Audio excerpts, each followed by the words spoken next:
Então assim, pessoal, a gente vai começar aqui, primeiramente, mais uma vez, bom dia para vocês, né? Para quem entrou depois, a Cristina, né, que entrou depois, o Marcos também, esse aluno que tá com a foto de rosa aí, que eu não sei quem é, com as rosas, sei lá que flor é essa, tá certo? E os demais que estavam assistindo a aula de filosofia, bom dia, né? Um bom retorno às aulas, tá bom? Como aí vocês veem na tela da apresentação dos slides. Esses slides estão lá vai estar mais tarde, como o Roberto falou, lá no Classroom. A gente vai postar só de tarde. Então, por favor, façam as atividades, entreguem no prazo. Uma coisa que o Roberto falou, e acho que os outros professores também falaram, aí eu não vou mais cobrar a atividade de ninguém. O aluno que não entregou a atividade, lá no final vai ficar sem nota. Eu não vou mais ficar mandando para o privado, porque o que passa por chato sou eu. Enjoado sou eu. Né? Então eu não vou mais fazer mais isso. Tá bom? A gente tem que aprender a ter humildade. Professor, eu não estou conseguindo acessar a internet. Professor, eu não tenho internet. Professor, porque às vezes, né, a gente manda mensagem, como eu fui muito mal interpretado agora, teve um aluno da turma de vocês, eu não vou dizer qual foi o terceiro ano, que eu mandei a mensagem e ela foi muito arrogante comigo. Vocês sabem que eu sou bem educado, eu não trato mal ninguém, mas também não quero ser maltratado.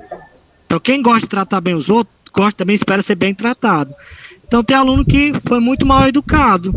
A gente manda a atividade com a maior alegria, fazendo o nosso trabalho, e a pessoa foi muito mal educada. Tá bom, eu não faço mais isso. Então, eu aprendi com todas as turmas agora, a partir de agosto agora, que eu não vou mais cobrar nada. A atividade vai estar hoje, o aluno tem até a próxima semana para entregar. Não entregou? Aí já tem uma falta. E assim sucessivamente, tanto em filosofia como sociologia. Tá certo? Então, quem perdeu a aula de filosofia, mais tarde a atividade vai estar lá. E os slides também. E agora a gente vai para a aula de sociologia. Tá certo? Então, quem não está aqui, pessoal, que tem disponibilidade para participar das aulas, que está em casa dormindo até agora, vai dar 11 horas da manhã, aprendam a acordar cedo, porque a gente está tendo aula, né? Eu acho que o Roberto falou, provavelmente agora em setembro, a gente vai voltar com o estudo híbrido, né, se o governador liberar, com aqueles alunos que não têm acesso à internet, com todos os cuidados necessários, com álcool em gel, com a máscara, etc. Então, os alunos que não têm acesso à internet são os mais prováveis a voltarem agora em setembro. E os alunos que não têm internet, em todas as turmas. Então, a gente vai voltando de pouquinho, com todos os cuidados necessários. Então, quem está aqui, que tem acesso à internet, né, vai continuar tendo essas aulas remotas, então, por favor, contribua com a escola também, tá bom?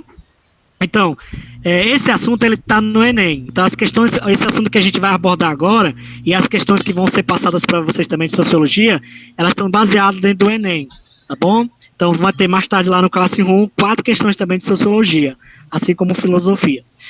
Uma coisa que eu peço a vocês, tirem a foto da atividade e mandem para mim lá no Classroom, tá certo? Ah, professor, eu não consigo acessar o Classroom, mande no meu celular no privado, tá bom? O importante é vocês mandarem. E os alunos que estão de recuperação, ah, professor, eu não sei se estou de recuperação, olhe o seu aluno online. Eu não vou dizer aqui quem é que está, e nem vou botar lá no grupo quem é que está. Vai abrir lá seu aluno online. Se você não tiver nota em filosofia e sociologia, mande no meu privado que eu vou ajudar. Agora, eu não vou procurar ninguém. Eu já cansei de estar procurando aluno, né? E acredito que o Roberto também e os outros professores também. A gente está passando também por dificuldades, assim como vocês também. E a gente deve se ajudar um ao outro. Eu vou ajudar. Se o aluno entregou a atividade, por exemplo, nós temos o exemplo da Tailana. Da Luana e do João Vitor, que entregaram as atividades impressas, mas entregaram. Eu já dei a nota lá, né? Então, a gente pede somente que vocês estudem e entreguem as atividades, tá bom? Então, vamos lá. Então, qualquer pergunta, vocês podem abrir o microfone de vocês para questionar, tá certo? Então, sejam bem-vindos ao retorno das aulas do terceiro bimestre, na aula de Sociologia. Pode passar, Robertão. Aí nós temos, pessoal, um assunto muito importante, que também está dentro da disciplina lá de filosofia, que a gente começou na aula passada, na aula agora que a gente fez mais cedo, a política no Brasil. Capítulo 14, a política no Brasil, né? Esse grafite é dos irmãos Otávio e Gustavo Pandolfo, eles são gêmeos, né? E recentemente eles fizeram uma pintura, eu não me lembro agora qual foi o estado, que eles estavam pedindo uma arrecadação de alimentos para ajudar pessoas que estavam passando fome. Então a sociologia também tem essa missão de ajudar quem precisa, assim como a filosofia e as demais ciências, tá certo? E ele coloca essa imagem aí mostrando, né, como é que é a política no Brasil. O que é que vocês conseguem entender com essa imagem, pessoal? Alguém poderia falar? Alguém poderia interpretar essa imagem? O que quer dizer essa imagem aí? Então, assim, esse momento agora é um momento de participação. Quem participar ganha ponto. Então, as nossas aulas... Uma abordagem, né, pô? Oi? Uma abordagem, né, pô? Abordagem, o que mais? Peraí. Onde é essa abordagem? Vocês observam na imagem, dá para saber mais ou menos onde é essa abordagem? Qual é o público que está sendo abordado aí? Qual é a classe social que está sendo abordada? Favelado. Oi? Favelado em forma de dizer. Galera que é mais... tem a condição mais precária, que é marginalizada. E é visto como marginal pela sociedade, né? Isso, muito bem, né? Vocês estão vendo na televisão, além do coronavírus, né? É a questão do público, os negros, né? Que estão sendo... A questão do racismo no Brasil é muito grande ainda. E esse é o público que é mais perseguido, que é considerado como... de algumas pessoas, infelizmente, quando tem essa questão do preconceito, do racismo, a favela, a periferia, é onde qualquer pessoa, qualquer negro, é considerado como indiferente. Então, essa é a política no Brasil, que a gente vai falar muito nesse capítulo, né? A questão da desigualdade social, a questão do racismo, que é muito grande. Fabiano, por que debater sobre isso? Porque é um tema da atualidade, que provavelmente vai cair na redação do Enem, né? Esse ano, além da pandemia, né, a gente também tem essa questão do racismo muito grande no mundo. Recentemente, quem está assistindo o jornal, além do coronavírus, viu aquele rapaz lá que foi comprar um relógio, ele foi considerado como ladrão, né, e etc. Então, são essas coisas que a gente vai debater muito dentro desse capítulo aqui. Aí vocês observam essa imagem para instigar vocês, questionar vocês. Será que nós, como cidadãos brasileiros, também às vezes nós não somos racistas, preconceituosos, só com uma pessoa que é negra, que tem um cabelo como é que chama, hein, Marcos? Aquele cabelo... É o Black Power, cara, Black Power. Isso, cabelo tão bonito que eu acho, rapaz, lindo, lindo demais. Ano passado a gente tivemos uma aluna do 3º ano, que ela tinha um cabelo muito lindo, e tem gente que tem esse preconceito, pela cor da pele, pelo cabelo da pessoa, e etc. E aí nós temos, o que é que nós vamos abordar nesse capítulo? Estado e cidadania no Brasil, a origem da moderna democracia brasileira, os partidos políticos, da democracia normal, perdoe aí pelo erro, né, porque eu fiz isso ontem à noite, aí muitos slides para me produzir, além de vocês, tem as outras turmas também, e o problema da corrupção, né? Pode passar, Roberto. Roberto? Amigão? Roberto? Peraí, só um instante aqui nesse. Pronto. Aí nós temos Estado e cidadania no Brasil. Quem pode ler para mim, por favor? Alguém se candidata a ler? Cristina, por favor. Oi. Leia para mim, amor, por favor. Durante o período colonial, a organização política instituída no Brasil fazia parte do Império Português. Não havia no Brasil um poder político, isto é, um Estado que garantisse a mesma lei para todos. Alguns indivíduos estavam abaixo da lei, como os escravizados, outros acima dela, como os grandes proprietários. Pronto. Aqui na sociologia a gente vai ver muito a questão da sociedade baseada na história, né? Vocês vão ver que a sociologia e a história aqui, elas estão muito contextualizadas, além da filosofia e da geografia também, né? E vocês observam que aí vai falar muito sobre a questão dos escravos. Como é que se deu a democracia no Brasil? A democracia está ligada com a cidadania. Infelizmente, nessa época, né, o Brasil colonial, os escravos não tinham cidadania. As mulheres não tinham cidadania. Né? Por quê? Porque os escravos não tinham liberdade. As mulheres não podiam votar. Tinha a questão do machismo, que ainda persiste até hoje. Naquela época era muito grande, mas hoje ainda é um pouco ainda, né?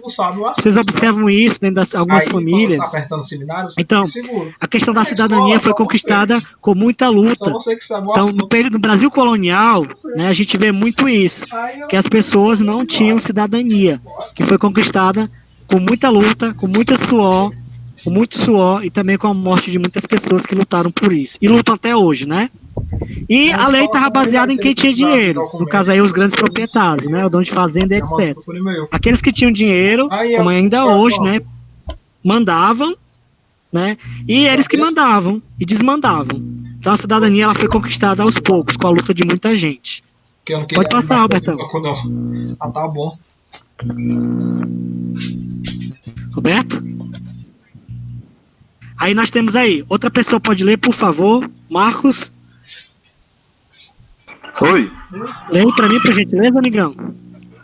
O período colonial deixou diversas heranças que prejudicaram a construção da cidadania após a independência, entre elas as quais se destacam a escravidão, o poder absoluto, um Estado herdado pelos portugueses. Pronto. Então aí nós temos algumas características do período colonial, né? A escravidão, como eu já falei, né? Os escravos que não tinham direito, as mulheres, as crianças, no Brasil colonial, no Brasil, né? O poder absoluto, né? Que infelizmente estava concentrado naqueles que tinham dinheiro e um Estado mandado pelo povo português, pela herança de Portugal, né? Então a gente observa que a cidadania no Brasil ela foi conquistada devagar até chegar aos nossos dias atuais. Pode passar, Alberto. A parede do banho caiu. Certo? Porque... Aí nós temos aí, um dos pensadores mais importantes é o Max Weber, né, que vai falar sobre a questão, né, dessa cidadania no Brasil. Max Weber chamou de patrimonialistas esses estados, pois a atividade política é marcada pela associação de interesses privados com o governo. O que acontecia, pessoal? Quem mandava e desmandava eram os proprietários. Então, a população não tinha vez nem voz no Brasil colonial. A existência de favores pessoais, ou seja, para mim conseguir uma coisa, eu tinha que dar algo em troca. Então, a política no Brasil, nesse período, era trocas pessoais, favores pessoais. E no Estado moderno, em que predomine a democracia, os grupos, classes e indivíduos lutam por leis que valem para todos em qualquer situação. Então, segundo Marx Weber, só vai haver cidadania quando todo mundo lutar pelo mesmo ideal. Quando todo mundo tiver o mesmo direito. Isso é cidadania. Ok? Continua, Roberto. Roberto? Ah, pronto. Aí vem a reflexão para vocês, pessoal. Né? Para que vocês possam refletir. Esse material vai ser entregue para vocês mais tarde, como eu já falei. Vem a primeira pergunta. Como você vê o governo? Como é que você vê o governo? Governo, quando eu falo governo, é governo em geral. Governador, presidente, prefeito de Itaitinga e etc. Como é que você vê o governo de vocês? Se uma ação do governo reverte em seu benefício, você enxerga isso como um favor pessoal ou como um direito? Então, se, por exemplo, o prefeito de Itaitinga, ele der um saco de cimento pro Gustavo, isso é um favor ou é um direito? Massa, viu? Valeu. O Gustavo tá precisando para reformar a casa dele. Isso é um favor ou é um direito? É um direito ou é um favor? Direito. É um direito, né, Anny? Porque o Gustavo precisa para ajeitar a casa dele, né? Tá certo? Agora, se ele fizer isso, toda vez, né, vamos dizer assim, querendo algo do Gustavo, porque o Gustavo votasse nele, aí já tá, né, já tá comprando o voto dele, como a Cristina colocou aí. Né, tá comprando o voto do Gustavo. Então o Gustavo não tem a obrigação de estar votando nele só porque ele deu um saco de cimento para ele. Né, é uma obrigação dele, como político, ajudar aqueles que mais precisam. Mas a cada 4 anos vai dar um saco de cimento, né? É. E se você estivesse no governo, vocês que estão aqui, terceiro ano no A e B, como é que vocês se comportariam? Vocês iam ajudar os seus familiares, dando emprego para todo mundo? Como é que chama isso? Se, por exemplo, a Cristina dá emprego para outra mãe, isso, muito bem, Cristina, nepotismo. Isso não pode, isso é corrupção. Eu não posso dar emprego dentro da política. Só pode entrar dentro do governo quem fizer, só entra através do concurso público, né? E não dando cargo comissionado, tá certo? Terminou, Roberto? Só para finalizar. Fabiano, tem até o outro, né? Que o pessoal. Nepotismo é crime, né? Aí tem o nepotismo cruzado que o pessoal faz. O que é o nepotismo cruzado? Eu e o Fabiano, eu sou deputado federal, o Fabiano também é deputado federal. Eu não posso contratar os meus familiares, mas o que é que eu faço? Fabiano, contrata os meus familiares que eu contrato os teus. Isso também é crime. Nepotismo cruzado. Isso mesmo. Isso mesmo, viu, Roberto? Obrigado, Roberto, pela colaboração, amigão. Então, assim, isso é genial. Né? E o que é que tu acha, Clécio? Né? Então, assim, só pra gente terminar, pessoal, que eu já vou pra outra aula mais o nonato agora, do NTTPS, lá no 2º ano. Terminou, né, Albertão? O que eu coloquei? Pronto, só pra terminar, pessoal. Vem a reflexão, né, que vocês possam refletir sobre isso. E tem outros slides aí. Pode passar, Alberto, bem rápido, amigão. Já são 11 horas e 10 minutos. Aí nós temos aí a abolição da escravatura no Brasil em 1988, uma conquista importante pela cidadania no Brasil, o abolicionismo, movimento social brasileiro, né? Nepotismo é o caralho. Né? Que surgiu aí, o primeiro movimento social foi o abolicionismo. Nós temos também a Revolução de 1930, né? Que foi um divisor de águas na história da conquista de direitos do Brasil. Pode passar, Roberto. Bem rápido agora. Aí nós temos a Revolução de 1930, o voto feminino, graças a Deus, que a mulher pode votar agora. A mulher, ela deve estar onde ela quer, né? A legislação trabalhista entre 1930 e 1945, a chegada do salário mínimo, que é mínimo mesmo, meu Deus do céu, quem é que vive com salário mínimo, meu pai, só mesmo é um milagre para viver com salário mínimo, né? E a regulamentação das horas de trabalho, do trabalho feminino, do trabalho infantil e da previdência social. Tudo isso surgiu em 1930, né? Os direitos conquistados pela política, né? Pode passar, Albertão. Pronto, pessoal. Esse aqui foi só a abertura do nosso assunto. Na próxima quinta-feira, a gente vai corrigir as questões que eu vou mandar para vocês mais tarde, baseada nesse assunto. Eu quero, por favor, que vocês respondam. São questões do Enem. Respondam. Tira um print, coloca lá no Classroom, eu mando no meu privado, tá certo? Mas eu